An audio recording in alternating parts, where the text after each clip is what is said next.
The Little Red Book? The Little Red Book? It's the Red Bible is what it is. Okay. Yeah.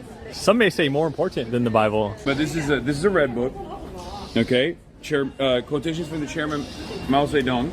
The most valuable thing about Chairman Mao's Little Red Book is its ability to illustrate how socialist dictators say one thing and then do the opposite. Mao predicted that a government-controlled economy serving the common good would create untold abundance in China, stating that the changeover from individual to socialist collective ownership in private industry and commerce is bound to bring about a tremendous liberation of the productive forces. Thus, the social conditions are being created for a tremendous expansion of industrial and agricultural production. The Communist Party of China tried to implement utopian socialist policies between 1958 and 1962, which was called the Great Leap Forward. Instead of working for the common good, these disastrous policies were responsible for creating a famine that resulted in the deaths of 36 million Chinese people, according to Yang Zhisheng, and 45 million according to Frank Decatur. Yang notes that the famine was one of a kind, writing that it is a tragedy unprecedented in world history for tens of millions of people to starve to death and to resort to cannibalism during a period of normal climate patterns with no wars or epidemics. Thankfully, in spite of the Communist Party's efforts to conceal the causes and impact of the famine, Liu Shaoqi's statement to Mao in 1962 that history will record the role you and I played in the starvation of so many people has come true thanks to dedicated scholars and courageous victims. Many policy decisions contributed to the famine. Decatur says that one major step was the government taking ownership of the means of production and forcing farmers into communes, writing that in the pursuit of a utopian paradise, everything was collectivized, as villagers were herded together in giant communes which heralded the advent of communism.